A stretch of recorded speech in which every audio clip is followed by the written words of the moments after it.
Warning. The following scenes may contain references to power pages and portals which some listeners may find disturbing, especially if you've struggled with poor training in the past. Hey all, Franco Musso here. Yes, I've hacked your podcast feed. I've held John and Mike hostage, but don't worry, I got my wires crossed and I'm actually paying them a small ransom in the form of sponsorship. Go figure. So, by popular demand, I'm cooking up 2 brand new offerings to help you get your portal projects off the ground in 2024. The first is my group coaching program launching in March. Join me and a cohort of other budding portal makers for live coaching sessions, weekly live training, office hours, Q&A, and surgeries. I'll guide you through the process from zero to launch, all at a fraction of the cost of hiring a freelancer or a contractor. It's like having a trusted partner on hand, helping you avoid the pitfalls, saving you a ton of money, headache, and time. Plus, you're bound to learn lots from others in the group as we discuss their experiences, challenges, and solutions. To apply, head on over to francomusso.com/group-coaching. You can now take your fingers out of your ears and enjoy the awesome that is Sprint Zero. Welcome to Sprint Zero. My name is Mike Gowland and I'm joined by my co-partner Rat in Crime, John Russell. John, how are you? I'm very good, thank you very much. How are you? You alright? I'm very well, thank you. And today in this episode, we are joined by James Reeves. Hi James, how are you doing? Yeah, very well, thank you. Thanks for having me. No problem at all. Thanks for being on the show. James is the co-founder of Bedrock Data, who strive to make all things data cheaper, faster and better. James talks about SQL, or SQL, however you prefer to say it, Power BI, ADHD and mental health. James also runs the Bedrock Tech Talks user group, which meets on a regular basis both virtually and in person to talk through all things tech. So, James, can you tell us a little bit about your journey into tech? So I started off. I've always enjoyed tech. I mean, I had a Spectrum 48K many years ago. That was actually supposed to be for my sisters, but they didn't really like it, and I did. So I spent all time coding up in whatever was it, basic. Yeah. And then get to line 100 and realise I've made a mess on line 10, and there's no ability to edit, so you had to just delete it and start again. And so it was a frustrating start. But in terms of career-wise, I didn't really go tech as being the main part of my job till I forget when, probably 2006. So quite late on. Done a variety of jobs. But then a redundancy was fortuitous because being in Wales, they'd kindly offered to pay for me to retrain. I was like, cool, well, in that case, I'm going to go do a SQL course. I did a 1-week SQL course in Leeds. And then I got a SQL job. And that was it. That was the beginning of my career. And in terms of how it's evolved over the years, SQL's still very much my happy place. If I was presented with 2 contracts of equal value over equal time, and one of them was SQL and one of them was, I don't know, maybe Power BI or something like that, I'd take SQL every time. It's just my happy place. How's it evolved? That I probably, as I've just mentioned, it's gone from the code side to, I do quite a lot of Power BI these days. So the visualization, I seem to have an ability to not just put numbers on page, put it in a way that people can, just certain things like you read in a Z fashion, knowing that's how people consume data. I quite enjoy that. And I guess that's because it's related to the mental side of how people behave and interact with the world. So yeah, it's been varied, but SQL's my bedrock. Yeah, I had a bit to do with SQL a couple of jobs ago, but I haven't touched it since. But yeah, it's very rewarding when you kind of get the data that you're expecting. Would that be the right way to frame it? Yeah, absolutely. Do you find it frustrating sometimes? No, I enjoy it. It's nice. I think of it like a massive game of Cluedo or being a detective. When something's wrong, you have to, and maybe it's not your code, you get to go in and it's like, right, okay, I'm going to use my tools and I know where problems normally are. Let's have a look at that. And I feel like a detective, so it's fun. And when I code it for myself, it's a different. Firstly, the data has to be right. That's the most important principle. Secondarily, how fast that data comes back, because what you write today as a one-off and it takes 10 seconds, and that's fine because it's a one-off. In a year's time, it turns out that 100 people are running that 100 times a day. That 10 seconds isn't acceptable anymore. Right. So I always try and code for speed and for scale, to know how it will scale in future. So yeah, no, I enjoy it. I don't find it frustrating. It's frustrating sometimes when you've just made a really silly mistake and you've got a couple of hundred lines and you're like, yeah, I didn't put a comma somewhere, or I left in a dev, so where 1 equals 2, because I just want to show that it works, but I don't care about the results. And you leave that in, and then you sat there going, why am I getting no results? That could be frustrating. But then when you find it, you get your big dopamine hit of cool, fixed it. Sometimes it takes that second set of eyes, doesn't it, to actually see those problems as well, because you can be looking at a problem for so long trying to troubleshoot it, and you just and John knows this, and you just get so engrossed in it that you can't see sometimes like the simple things that will actually fix it. I call that going code blind. Yeah. It's like if you've ever been skiing and snow blind, it's like that. You can look at it all day and you'll never see the answer. No. Go and have a sleep, come back, or get someone else to look at it, and the answer's just there. Also, the other thing, I mean, it's a term that I think maybe you probably know, called rubber ducking. Have you heard of that? Yes, love rubber. So at a previous job, we all got given miniature rubber ducks because we were quite often in the office on our own, and basically, I used to kind of troubleshoot something, and if I couldn't really work it out, I'd literally start squeaking the rubber duck, and for some reason, it got me thinking. And my new rubber duck, although she's not probably going to like this, is my wife.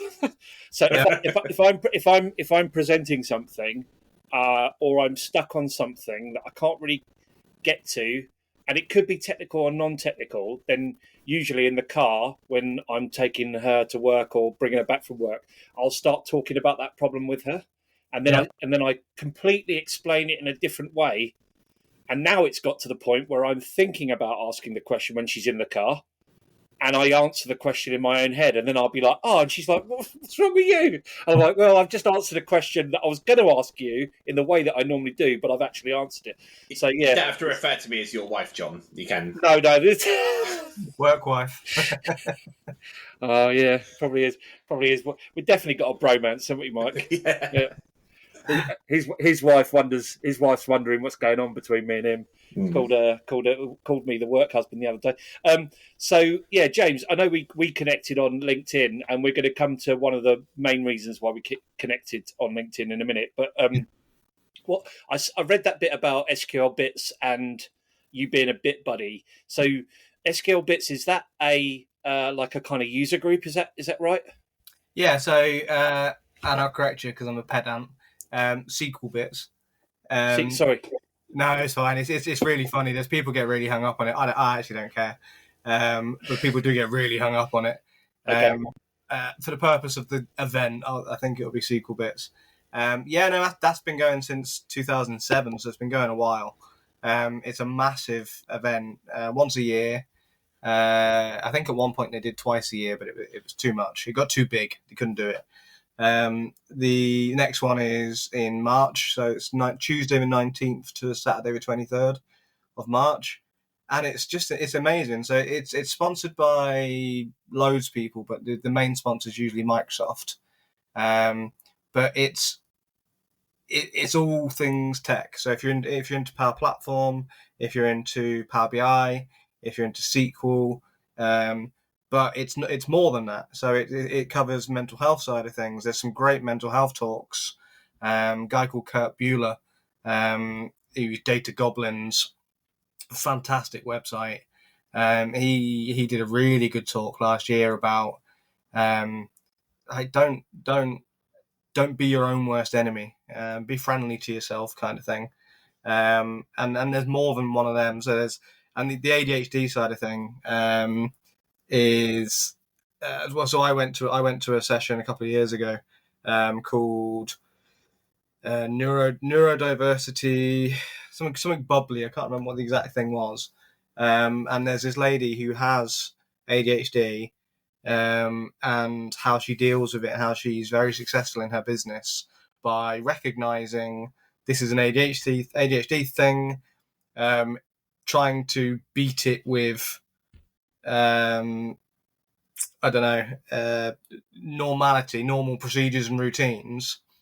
It's not going to work. It's just not going to work. Yeah. So try an alternative strategy that works far better. But yeah, no. So it's in Farnborough. I am going to be a bits buddy, which was the something we were talking about earlier. And what that is there's an army of people in orange t-shirts, very vibrantly bright orange t-shirts, and they're bits buddies. And the idea being is there'll be at least one, usually two, in every single room in the conference. So at any one time, there can be, I think there's 12 sessions on this time round. So it depends on the venue. The venue moves around. Last year it was in Wales. This year it's in Farnborough. And the bits are there to help. So if you're overwhelmed, because I think there's something like 3,000 people there on certain days, and there's all this stuff going on. If you get a bit overwhelmed, just look for someone in orange. They're there to help you, which I think is amazing. And they have quiet corners for people who would benefit from such. They have a nursery so that people aren't excluded from coming because they have a young child and things like that. I personally think it's one of the best it's the best conference I've been to, but I've not been to all of them. So I'll say I'll confidently say it's the best I've been to, and I can't see how you would do it any better. It's phenomenal. And key is Saturday's free. So this year's Tuesday, Wednesday, Thursday, Friday. You can pay for each day, or you can pay for a block. But the Saturday's completely free. Oh wow! Okay.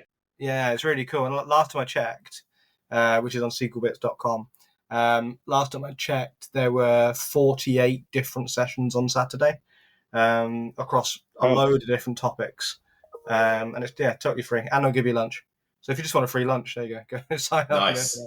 But it's what's amazing is you get people who are new to speaking are there. They get a platform, but they're people who you might not necessarily normally see in person. So if you're into Power BI at all, you've got the guys in a cube. Guy in a cube, but it's actually two, so guys in a cube. They're there, really approachable. You go and say hello to them, and they're minor celebrities in our world, but they're completely normal human beings. You've got I'm trying to think on my bookcase, Bob Ward. So when it comes to SQL Server, pretty much one of the original gurus, and he's there shaking hands, signing books, giving talks, really personable. So very, very long answer to what Bits Buddy is, which is a person who helps out at that event. Nice. That sounds brilliant. I really like I like the bit about having the nursery as well. I mean, me and John have got young kids. We know that we can't always make every single conference, and sometimes family commitments get in the way of that. But be able to have that there is brilliant. I know I got a bit overwhelmed at the last Scottish Summit when it got to the end, and everyone was piling out through. I think it was UA92. I think that was the building. Yeah. And it was just all those people. I just got myself a bit overwhelmed, and I just actually needed to take 10 minutes, 15 minutes just to sit by myself for a little bit, and be able to have that at a conference and recognising that's amazing. Is that the Scottish Summit that was actually in Manchester? Yes. Yeah. I'm just looking at the SQL bits agenda for Saturday. I'm looking at it's always the non-technical stuff that I go to first. Yeah. So there's accessibility for everyone by K Sorter, how to run club codes for neurodiverse children, the critical role of creativity in technical professions. I think I'm going to see if I can come, because I would be able to sell this to the wife if it's on a day that we can do, because I could take one of the kids with me. It's Farnborough, is it? Is it Farnborough? Yeah, I think so. Yeah. So the airfield airstrip. Okay, so Yeah, that's where South Coast Summit was. Yeah. Nice. I could probably go. It's down the road from me.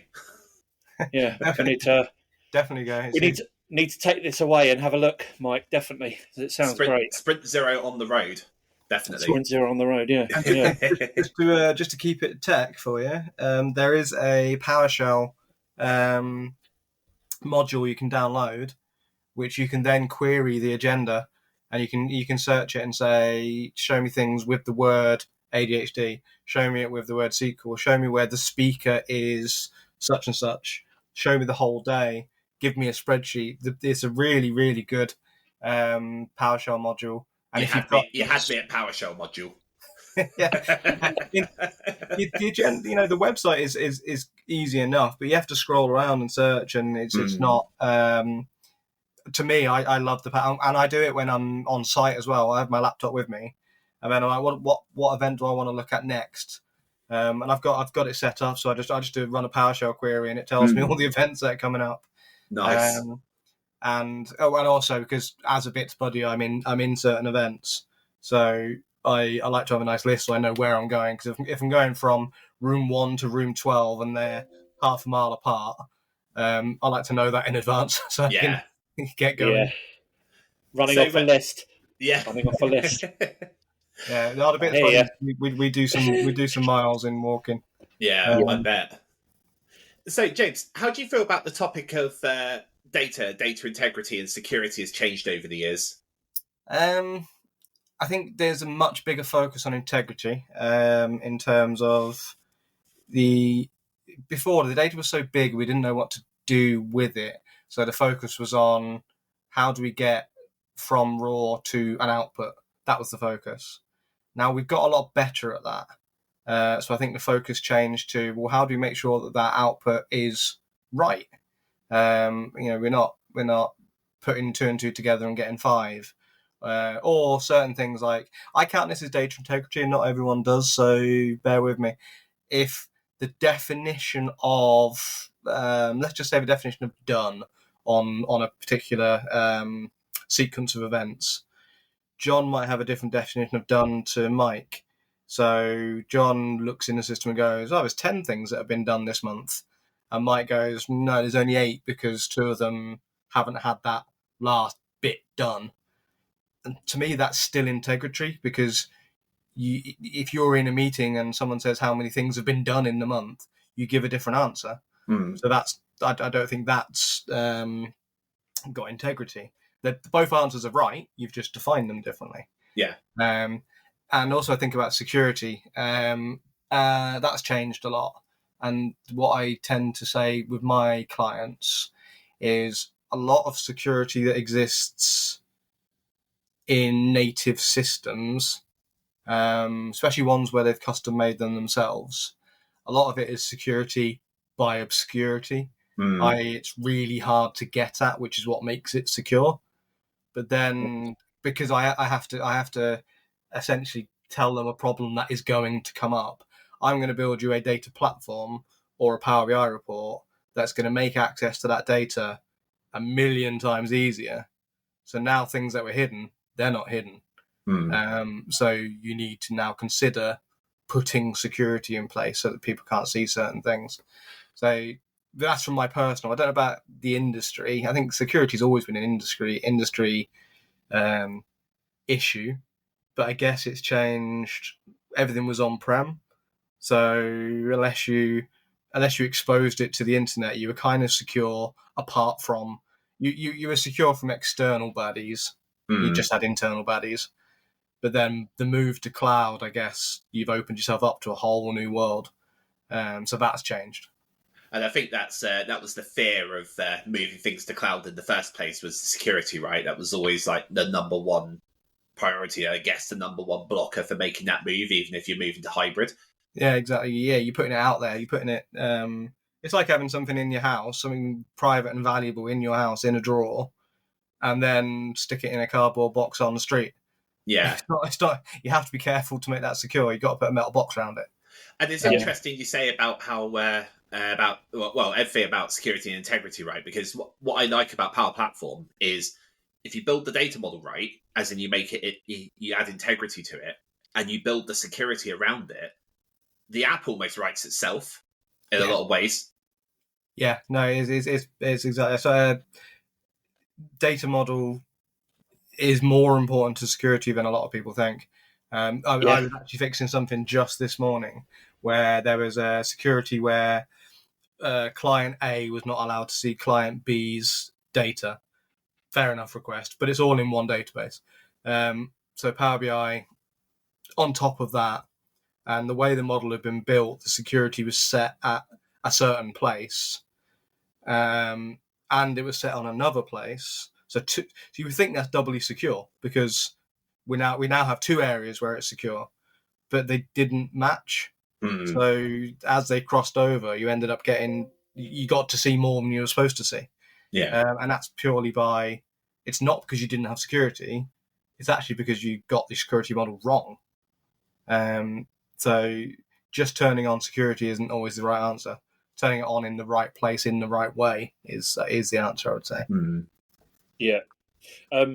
You say on your LinkedIn page, you say that you try and optimize data solutions for speed and cost effectiveness. Yeah. I would just wonder, is there like a trade-off on either side to achieve this, or are they both as important as each other? It depends on the client, I would say. But also, it's amazing how many people say we need real-time data. And then just ask a simple question. Okay, what real-time decisions are you going to make? What real-time changes are you going to make? Oh no, we only make changes once a month. So then why do you need real-time data? Because it's expensive. True real-time is hard to build. Harder to build, not hard, but harder. And it costs loads of money. So do you really want it? So sometimes you get a wish list of, we want it real time, we want 12 years of history, we want this, we want that. Like, they're all possible, but you're going to have to pay for it. And this is why. So I do a talk on building a cost-effective data platform, and it's very much the focus on cost-effective. It's not the cheapest, and it's not the best. What it is the most cost-effective. So I was trying to think of an example for a SQL server in the cloud, you can make it so that you run a result and it gives you the answer instantaneously. And that's going to cost you a certain amount for that capability. Or you can do it so it gives you the answer in 2 seconds. Like, well, is 2 seconds okay? Yeah. Then pay for that. Don't pay for the sub-second capability if you're not going to use it. So that comes back to kind of a consultancy question, always asking the why. Like, why do you need that? Yes. Yeah, absolutely. Yeah. But it's also it's a strange world to be in, because I do consultancy work. I am consultant, but I actually have this is going out live and recorded, so be careful how I say it. We can edit it, don't worry. I have a dim view on some consultancies because they have a platform. This is our platform, and the customer comes to them and says, I have a problem, and it may be the problem requires 2 things, but the consultancy solution provides 10 things, and they know how to deploy that thing. So they just deploy the massive, great big software that's pre-configured does everything, but the customer doesn't need that, but they end up paying for it. And I don't like that approach. I think it should be you build what the customer needs. Yeah, and I think that sort of big bang approach as well is probably just going to introduce more problems, right, down the road. Absolutely. And it's changing things so that the customer works in the way the consultancy wants them to. That's not always wrong. Sometimes that's the right thing to do. But doing it as a default and not even thinking about it, so it's kind of like unnecessary customization, which then leads to possibly larger technical debt. Yeah, especially if we're being really specific, Dynamics implementations, I see them customized to the nth degree. You could have just asked the business to change the way they work slightly, and you'd have avoided all of that that change, which is going to break next time there's an upgrade to Microsoft anyway. And I think that's where the Power Platform kind of comes in, because I think to start off with, they were seen as kind of the same thing, but actually they're splitting slightly, and you can do a lot of stuff in the Power Platform without having to implement Dynamics. And I think that's where the gold is, because you can really then drill down onto the specific use case that a customer needs resolving, that has the biggest problem. Absolutely. It's actually I've never thought about that. That's actually a really good point. We are at a point where Dynamics was put in because it answered all the answered all the needs plus some, and it was the easiest way to do so. But now Power Platforms come so far that actually it's probably easier to go the other way and build what is needed, which is by far the better way of doing things. Yeah, I mean, there is definitely a case for Dynamics implementations, like the case management side of thing, customer service, marketing, building that kind of thing. You just wouldn't build that in the Power Platform, because it's there already. No, and it's difficult, and it's there for a reason. And I mean, if you have it's the thing also as well, like it goes the other way. Like if you have an off-the-shelf product that actually meets all the customer's requirements, why would you build it from scratch? Yeah, exactly. But if you have an off-the-shelf that only meets all their needs, if you completely customize it, then there's no point, is there? Then there's no point. Then you don't have an off-the-shelf product that works. You're customizing anyway. Spend half the money and get what you want. I'll go off my soapbox. No. That's a really interesting one. It's what we like on this podcast. Soapboxes. Yeah. Soapboxes, yeah. Basically, because we can't afford podiums and platforms.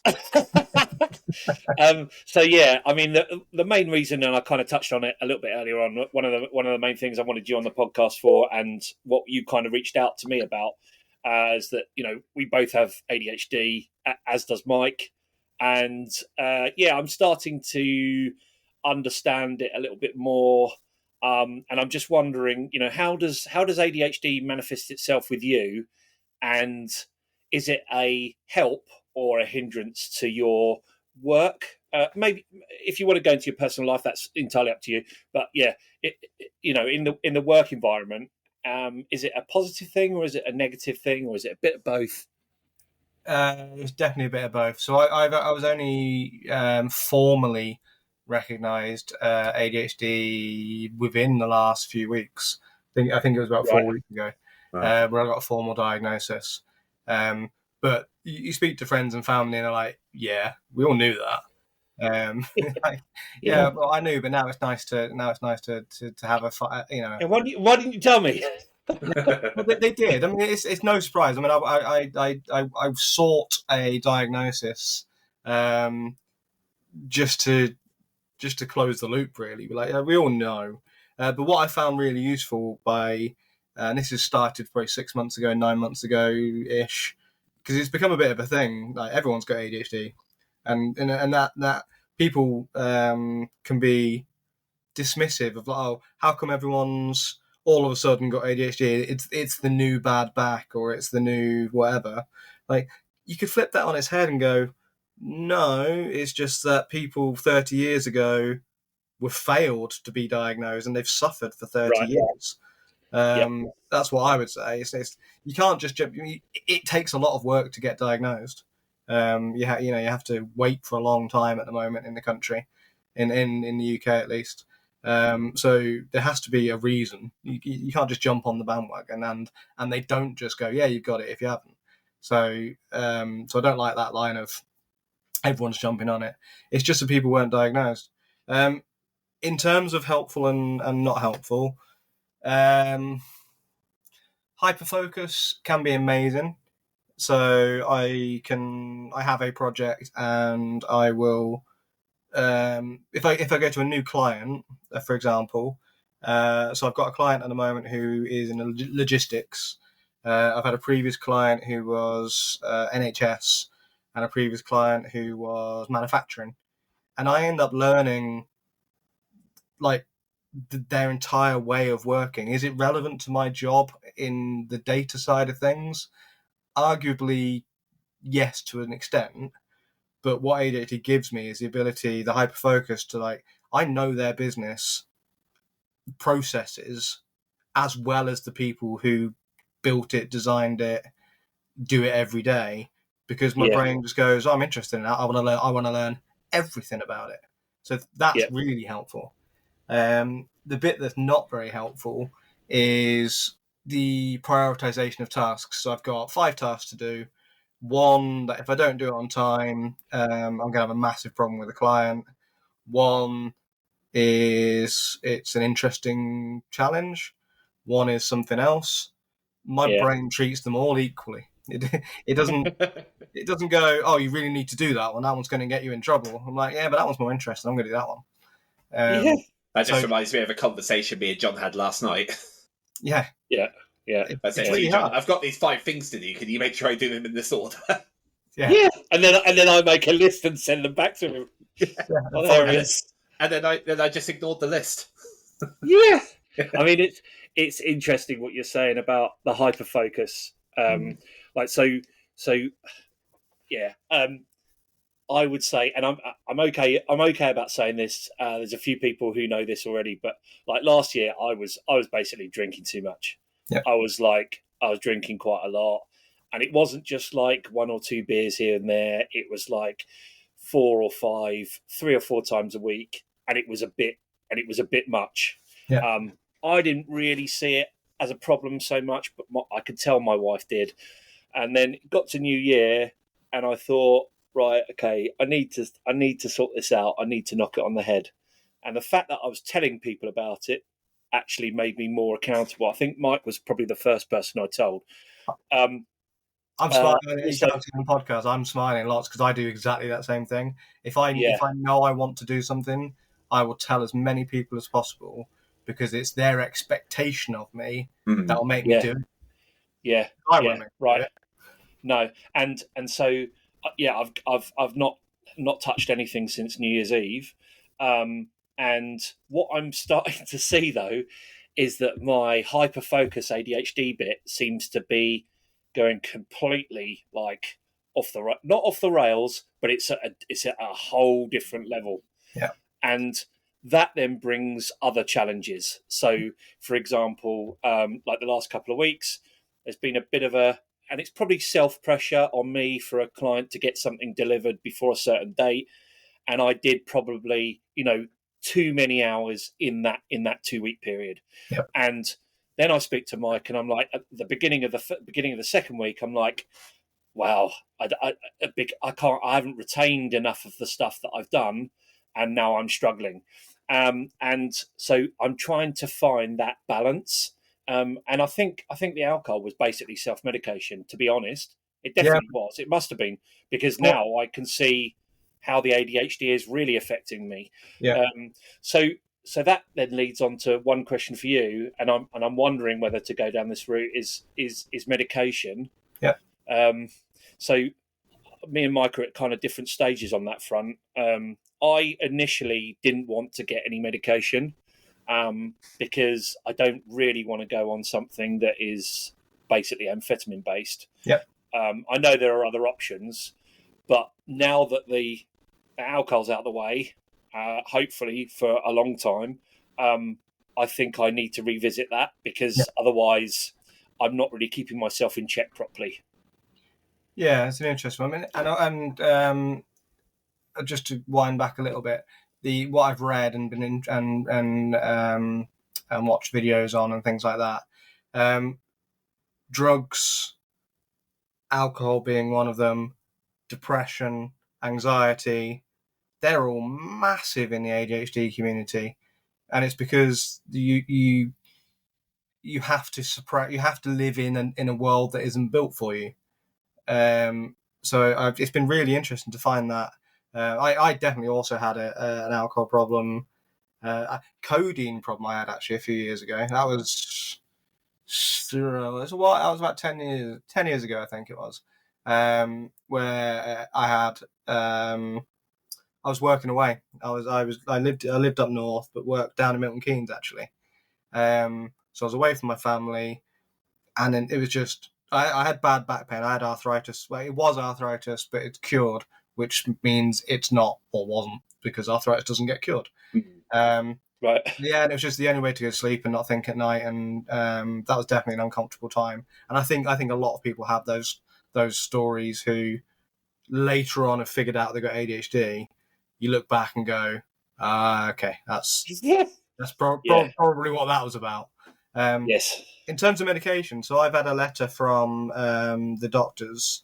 Well, not the doctors, because I've been referred to a third-party service. So I've had a letter from them, and it indicates what they're going to try and put me on, or what they're going to try me on first, and it's Ritalin.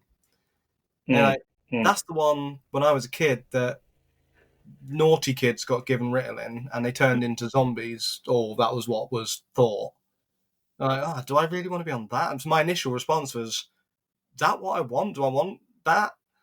Yeah. But I guess as an adult with a wife and kids, they'll tell me if I can't tell myself that maybe I've gone a little bit zombie-ish and out of the world or whatever, I've got a network around me. You can be, that's probably not working for you, kind of thing. Yeah, that's good. Well, one of the things, and I will get shot for this, I don't think it's illegal, might be, I don't care, did it anyway, is my friend who is ADHD, she's got meds called lisdexamphetamine, so it's a particular type of, like you said, amphetamine. And I just thought, as purely as a diagnostic, if a neurotypical person takes this, they're going to be crazy, and it's speed, right? Amphetamine is speed. Yeah. And I think I got ADHD. I don't know. I hadn't even begun the process of diagnosis. I thought, you know what? I'm going to take one and see what. So I took it in the morning, and I had all the emails that were sat in my inbox. They were still blue because I needed to deal with them from days and days and days ago. I dealt with every single one of them that day, and other emails came in, and I dealt with them. I didn't just put them in a folder to be dealt with later. And I definitely wasn't, as you imagine, I don't think I've ever actually seen anybody on speed, but I imagine it's jittery and fast, and like, that Mexican mouse when you were a kid, the underlay. Speedy Gonzales. Speedy Gonzales. Yeah. So I always kind of imagined that's what that would be like, and that wasn't what I was like. I actually had a really productive, good day, and that's when I thought, I've probably got it, and I should probably get diagnosed and then try some medications. So for me, I'm interested in the medications to see, and maybe it's not something you take every day. Maybe it's something where, like you say, you've realised that your hyperfocus has gone up a notch. Yeah. And maybe it's something you have in the same as you have paracetamol in the cupboard. That got a headache, I take a paracetamol. I'm thinking it might be like that in terms of, whoa, it's gone a bit mad. I'm going to take something and bring it back down a little bit. I don't think it's going to be a daily thing. I think if I was thinking it's a daily thing, I wake up and I take my drug and that's me for the day. That feels different. That feels like behavior modification, or it feels like an illness. And I don't think it is an illness. I think it's a sometimes it's stronger, sometimes it's less.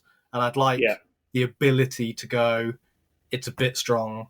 I need to do something to bring it back down.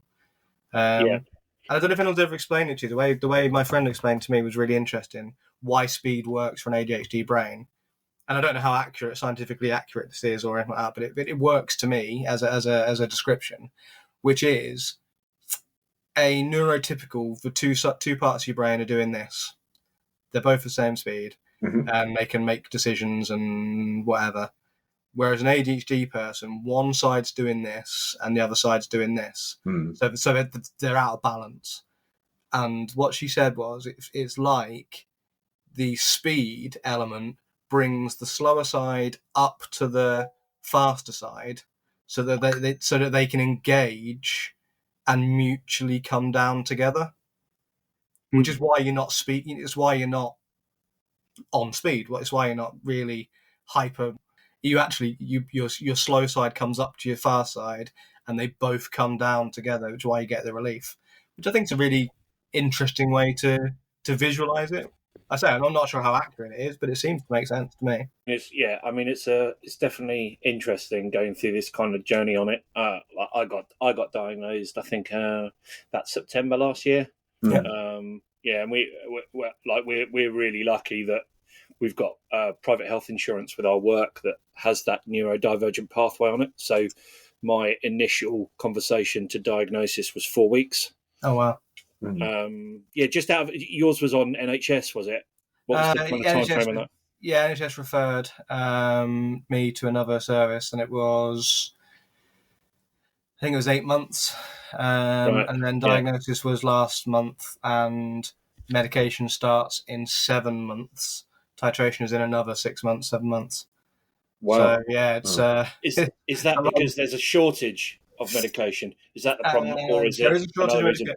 Yeah, it's shortage of medication, but I think it's also a shortage of people who, because when they start you on it, they have to titrate. You have to start you at a level, see where you're at, go up, go down, try and get you to the level you need to be at. I think there's a shortage of those people. Oh yeah, okay, understood. Yeah. It's definitely an interesting topic. It's also interesting how people react as well. So, my parents, if you talk to them, they just don't want to know. And I love them and they love me, and it's nothing like that. It's in terms of, I don't know, do they feel bad that I had it and it wasn't diagnosed, therefore it was untreated? I don't know. Maybe they do. Maybe, I think a lot of people still think it's naughty boy syndrome. It's not a real thing. People are acting up, because that's what everyone was told 30, 40 years ago. Yeah. And I think there's a lot of that. So I'm proudly, not proud of it. I would never hide the fact that I got ADHD. But it's really useful. So I'm looking for I'm remortgaging at the moment, and I had that. I was very upfront with the mortgage guy, and I said, look, can you send it to me so I can read it whilst we're talking? Because if you just say numbers to me or say processes to me, I'll follow and I'll get it. But it's a lot easier for me if I can read it. And that apparently is a fairly typical ADHD thing. And it's like if you ask for directions and someone says go left, then right, and that's it. That's all I've got. And they give me another 10. Like, I didn't hear them. I'll go left and then right, and then ask the next person. You're back home. Yeah.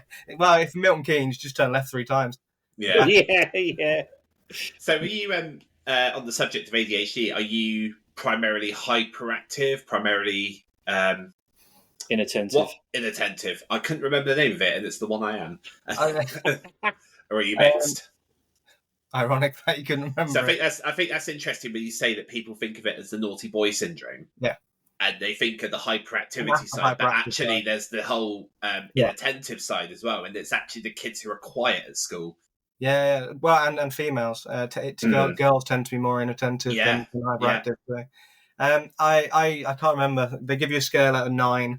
I think inattentiveness, I think I was a 7, and hyperactive, I think I was a 6. So actually more on the inattentive side. Okay. So that's things like in a pub, and this is where it's really useful to be able to talk to my wife and have an understanding.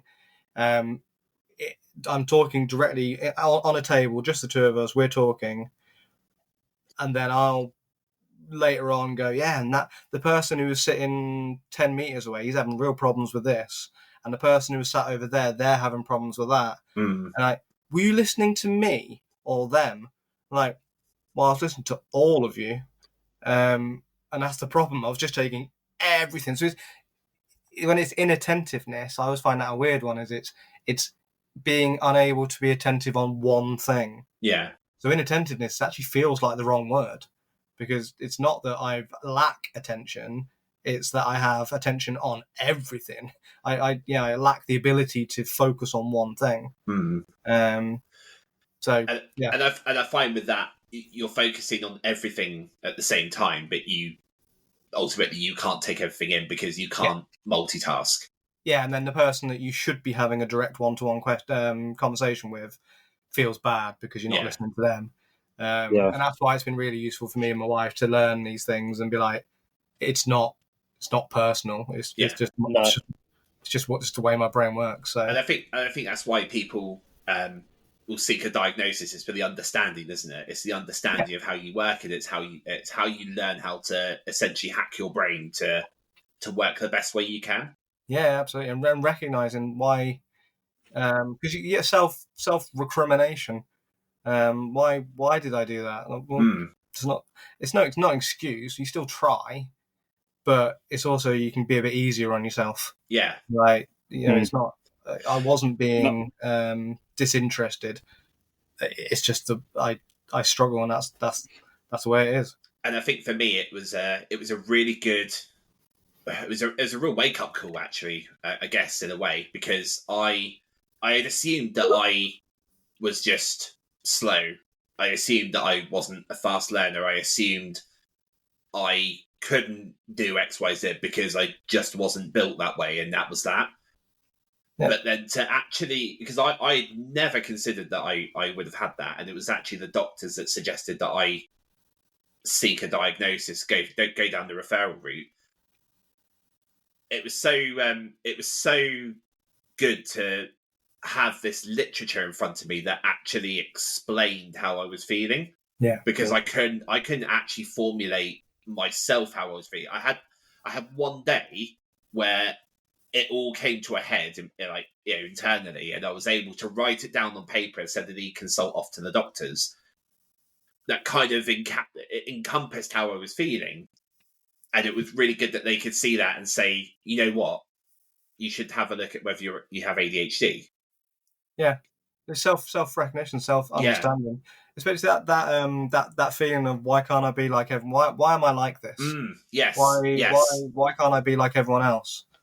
And that's why I think diagnosis is important for kids. They shouldn't go through the 20, 30 years that we've had to go through. Yeah. And that's a conversation I've had with my wife as well. I think one of my children is strongly inattentive, and it's that battle between, I don't want to put a label on him. We don't want him to be ADHD and have a label and be saddled with that label. But equally, I don't want. I saw a stat the other day, which was something along the lines of, a undiagnosed ADHD child will have 20 or 200,000 more negative comments made at them before they leave primary school. Just little things like, you need to be quiet, or you need to do this, or you need to do that. It's a huge discrepancy. If you can save your kids from that, then we should be able to. It's opening up the door for support, though, isn't it? Yeah, absolutely. It's not putting a label on. It's enabling you to go down that pathway to get the support you need, and whether that support is medication, whether that support is therapy, like I've gone through CBT therapy as well. It's enabling that more so than it is, I think, putting a label on. Yeah, and to me, it's understanding. So when that saying, my son can't sleep at night, rather than the way we treat one child, be like, if you can't sleep, fine, come in, have a lay down, and that'll help him, we'll go to sleep and go.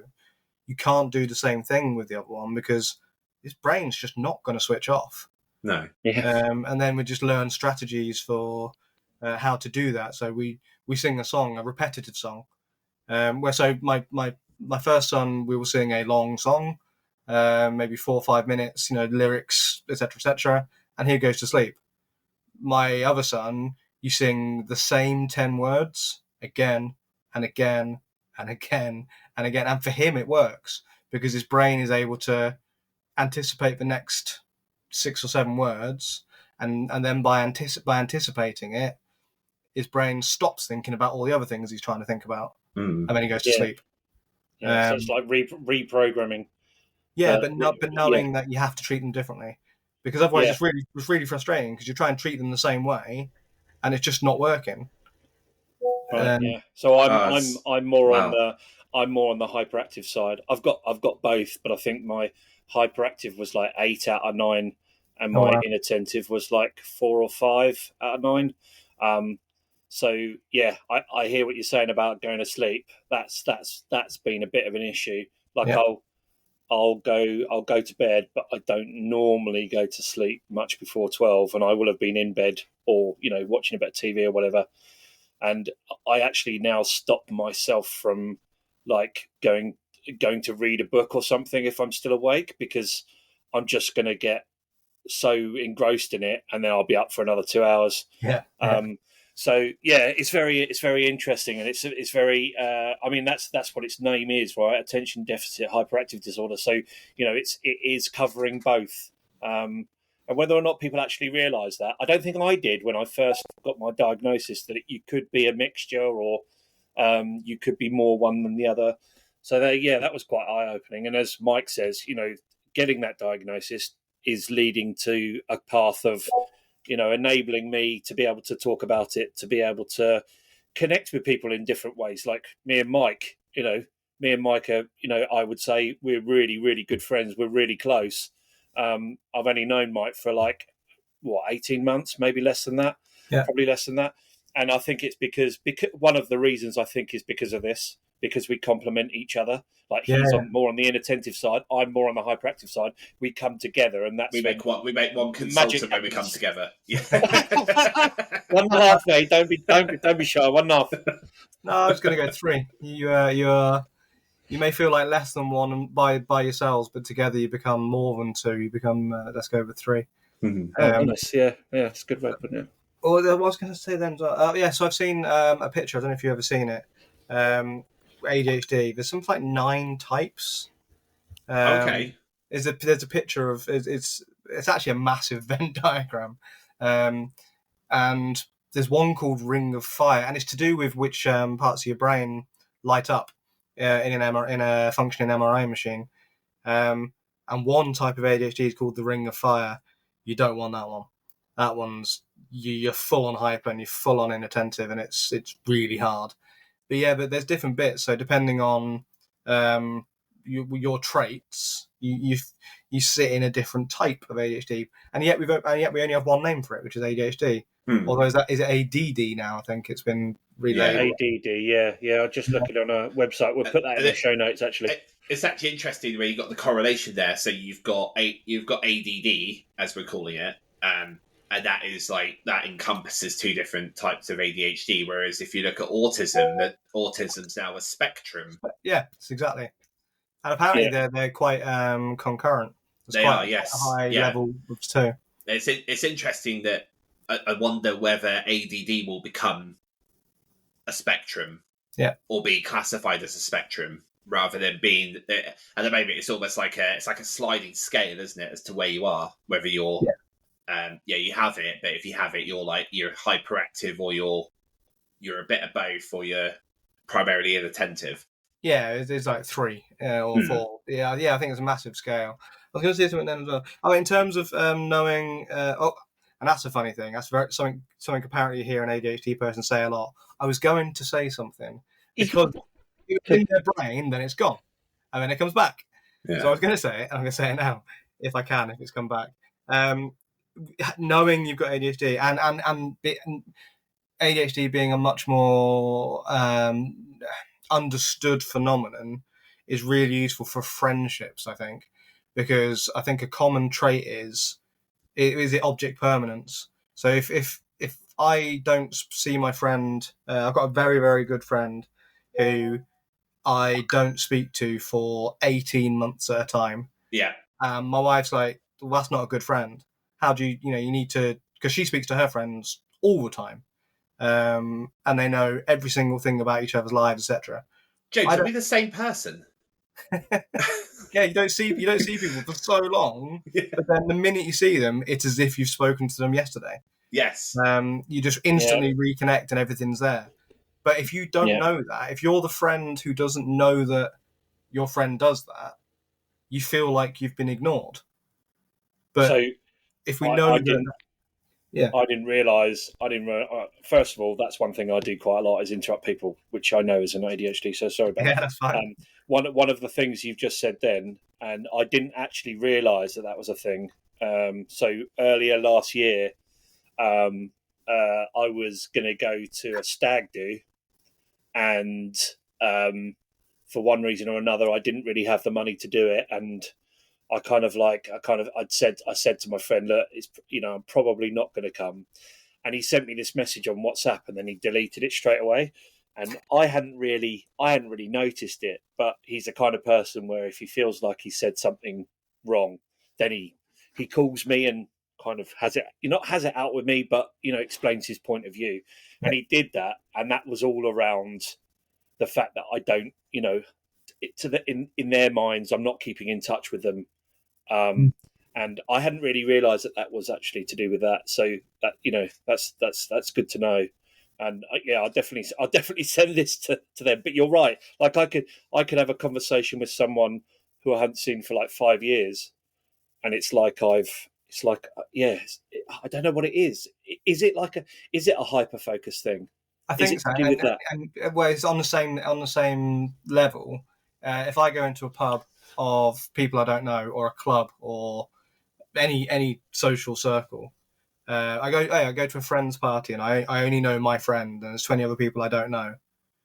I will almost certainly find someone in that group and become the greatest of friends with them for about 2 hours, and then I'll walk away and I'll never speak to them ever again. But I was an amazingly great friend for like when you go on holiday, you meet someone and you can really intensely share. That's the other thing people do as well. When you meet me, I'll tell you my family history, my childhood, everything about this, everything about that. In about 10 minutes, it's just like, that's my life. That's a very ADHD thing. And it's, I think it's uncomfortable for people who don't know. They're like, why are you sharing so much of your life? I don't know, it's just what I do. It's not conscious. I don't know if either of you have this, but I realised after the ADHD diagnosis. So there's this thing called ADHD shutdown. You heard of that?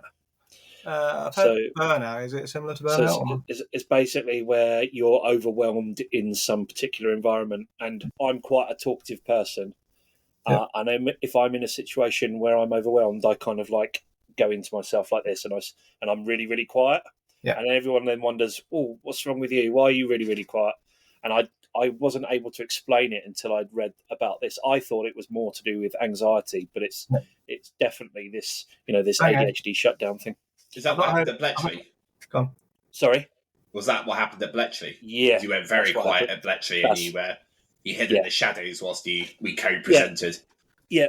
So for James' benefit, we talked about AI and large language models and stuff at Bletchley Park. But yeah, I don't know exactly why I got like that, but it was a moment of being overwhelmed, and I just kind of shrunk a little bit, and that's how it was. I've not heard it called that, and it's really it's a good term for it actually. But that's another thing that I think I've heard it called ADHD, not burnout. Maybe I don't know what the name was, but what I've recognised. So what used to happen, and it's about my family, and again it's oversharing, but I don't care. Is we like bringing out the card games. So I've got 2 sons and my wife, and I bring out the card games. It's all really loud and it gets a bit much. And I used to either invent an argument. I didn't know I was doing this, but I would, pick some minor fault of something and then storm out and go somewhere else and be out of that event. But now I've learned, and obviously my wife would be upset with me because of whatever's just happened. But now I've learned that I'll be like, oh, actually, this is too much. I want to be out of this situation. And I'll tell her that. She lets me, I leave. I might be gone for a couple of minutes. And I'm not calming down. I'm not hyperventilating. I'm not hot. I'm not cold. I can't explain it. It's just after a few minutes, I'm all right again. And now I can go back in and play the games with the kids. So where I was missing out on playing games with the kids, because I didn't know why, I just threw a fit and left. Now I know it, and I get to get that. So for me, an ADHD, not ADHD diagnosis, because that was later, an ADHD awareness was so powerful and useful for me in my family life, because it meant I wasn't missing out on things I didn't need to miss out on. So I'd massively encourage people, like, destigmatize ADHD, which I think it's going that way anyway. But it really, I think destigmatize it, I think is happening for others, as in, if I see someone with ADHD, I don't think less of them or think they're weird. I think that's happening already. The bit I don't think is happening yet is the self acceptance. You don't want to be diagnosed with it. I don't want to have a problem. Like, yeah, but knowing that you have this way of being, rather than calling it a problem, knowing you have this way of being can really help you to, one, see what other people do about it in those situations. Two, just know why you're doing. Like I think Mike, you said earlier, you didn't know why you were behaving in such a way, and John, you said then you didn't know why you were shutting down. Yeah, knowing yourself is the best thing of knowing that you've got ADHD personally, and telling other people about it. Otherwise, they guess. Yeah. Yes. Yeah. And that's exactly what I did with that mortgage thing. He was really cool. He said, "Is there anything I can do to help you? Do you have any needs that I need to be aware of?" So he didn't know anything. He was just taking details. He said, "Do you have any needs that I need to be aware of?" And me being comfortable enough to say, "Do you know what? If you can actually send it to me so I can look at it." And he was really cool. I thoroughly recommend him. If I could remember his name, which I can't. But the fact that he asked, the fact I was able to say, yeah, I would like it, and the fact he did it, that's such an improvement on where we were 5 years ago. Yeah. So now it's time for our regular segment called Uncomfortable Corner. Uncomfortable Corner.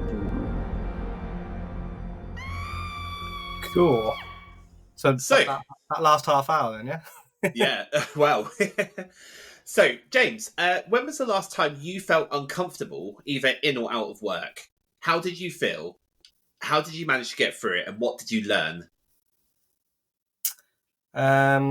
Probably emotions. So I've got some stuff going on in my life at the moment, which is not nice. It's a young child, and it's illness, which will be it's terminal cancer, so it's going to be bad. And when people are, it's a really weird one. How do you know that you feel sad? That's a weird one.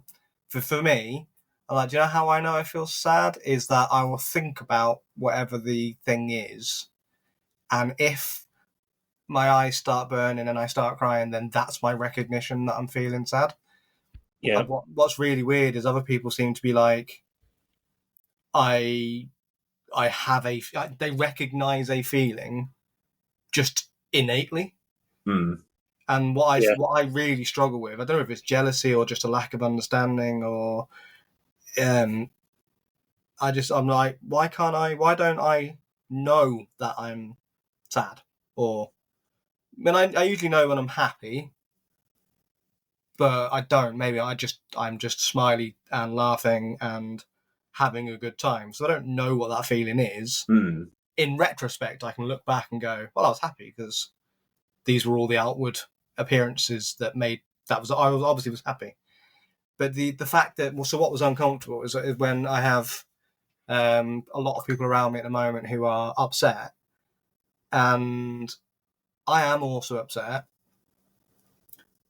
but I don't necessarily know that I'm feeling. And this is a really weird phrase, and I have to have a conversation with myself about it. Am I feeling it in the right way? But how do you feel something in the right way? How do you feel something in the wrong way? I don't know. I guess you can't. No, I mean, I think you're being a little bit hard on yourself, to be honest, because everyone's feeling is valid, no matter how you're feeling. It sounds like you need to have a physical representation of that sadness to be able to confirm to yourself that you're sad. Yeah, and that's it. Yeah, so I literally sit and I think about it, and if I have a physical reaction, I'm like, cool, I'm sad. I understand that. But if I don't have that, then I'm just sitting there trying to deal with it intellectually rather than emotionally. So it's uncomfortable because it's just for people. It feels, you would hope you don't come across as being unfeeling, but luckily, I mean, my family is amazing in terms of I talk to them about it, I tell them about it. It's not. I think if I had to be like this and I wasn't able to share that with my family, it would be 10 times worse. So I'm really thankful that I can. I can imagine that there must be people out there who feel the same way, and they don't have that ability to tell people. That's because people look at you and go, "What, are you weird? You don't know if you're sad?" Like, well, yeah, it is kind of weird, but it's also okay. So I'd say that's an uncomfortable out of work. Uncomfortable in work. I'm trying to think of one. It's interesting you say about how you were feeling, how you can't recognise when you're sad or recognise other emotions. It's something that I've struggled with sort of throughout my life, really, is that in the moment, I almost can't describe why I'm upset. Yeah. I am, but I'm upset or I'm frustrated, but I can't describe why. And then I get into this. I was getting into this situation where I was upset, but I couldn't actually explain why I was upset. Yeah. I just had a feeling, and I had quite a lot of discussions with my therapist about it, and we talked a lot about emotional regulation, which comes back to ADHD, right? And that emotional regulation, when you think about it, is that, okay, I'm getting overly upset about minor things, but actually it goes both ways. And sometimes you can't regulate your emotion because you can't recognize it. Yeah. So Katie, with me, my wife, she normally spots something up before I do, and it's normally because I've gone quiet for some reason. And she'll ask me, she'll say to me, how are you doing? Are you okay? And I'll be like, yeah, I'm okay. And she's like, yeah, but the problem is you've been quiet for like an hour and a half. You haven't really said anything, which is unlike you. And I really have to kind of like think about what's going on. And the thing with me is that it can be with big stuff, I'm kind of okay. Like my youngest, when she was like 6 months old, had an anaphylactic allergic reaction to egg, and it was close. Yeah. It was lucky that the ambulance was round the corner, put it that way. Otherwise, I think it would have been a much worse situation. Now, in that situation, my wife was all over tearing the place apart, whereas I was very calm. Yep. I knew exactly that I needed to call 999. I knew that I was making sure I was counting like the time, working out how long things have been taking and how my daughter was looking and all that kind of stuff. But if I lose my keys, which you will do, people are going to know about it. Yeah, and I think it's because I'm frustrated at myself. Yeah, it's like I'm the one that's caused that to myself. Yeah, so. And that's why I get frustrated, and then that kind of escalates, and it can either be, and it escalates in a weird way because I go quiet. So there are bits and pieces that I've noticed, like taking the girls to school. we've got kind of like a small kind of like hallway kind of thing where the girls get their stuff together, and I find that a bit over the top. I find it a bit overwhelming. So I know that now, and I go and sit in the front room, wait until they're ready, and then I'll go out with them. I mean, it's a very small thing, but I know that the other side of that coin is that I then go quiet for an hour and a half. People are wondering what the hell's wrong with you, and I can't articulate it. Yeah. So yeah. It's I've got a very similar, well, not the same story in terms of your daughter and child, but with the stuff that's going on with me at the moment. I've mentioned it sounds like I'm in the pub all the time because I've mentioned it a few times. We're not in the pub that often, but we're in the pub. And I thought I had a nice night. I saw some friends I hadn't seen for a while. I felt fine. We came home, and both my boys came up and gave me a hug. I was like, Perfect day. I've had a good night. What's that about? And they were like, we can see you're sad, Dad. I'm like, oh, am I? What? I think I'm all right. My wife's like, no, you're not. You're not okay. I'm like, oh, I thought I was. I thought I was fine. Yeah. And it's just really weird to someone else external has to go, you're not okay. Take a minute. And but take a minute doesn't help, because take a minute suggests you can do something about it. And if you don't even know you're feeling bad, right. What does take a minute do? I guess all it can do is give you some time to reflect if you acknowledge that person has said that in your best interest. Yeah. It depends who tells you that, right? Yeah, absolutely. Yeah, if someone says you're being weird, take a minute. If a random person said you're being weird, like, yeah, whatever. But my kids were like, you sound like, oh, okay. Yeah. So it's really interesting. I love having these chats, and that's the other thing, that being more aware of ADHD for me has enabled me to have these chats with other people, and then you feel like, oh, I'm not that weird. We are all weird, but we're weird together. We're all It's good to be weird, and it is. Yeah, absolutely. It's what makes us who we are. If we were all the same, it'd be boring. Yeah. No, it's cool. Did that answer your question for your uncomfortable corner? I think it does. Yeah. Yeah, it does. Yeah. Thanks. Yeah, thank you for sharing that, James. Yeah, no problem. So thank you very much, James. I really appreciate you being on the podcast. He's the co-founder of Bedrock Data, and you'll find him on LinkedIn, X, and his YouTube channel. We'll put some links to these resources and a couple of other ones that we talked about in this episode in the show notes. The music today was provided by Ken Like Fit. You can find his music on Spotify, the link to which you can find in the episode show notes. Additional music used in the episode is credited in the show notes as well. Be sure to subscribe to this podcast so you don't miss the next episode. Drop us a cheeky 5-star review wherever you view your podcast. Please do. We've got to keep the lights on.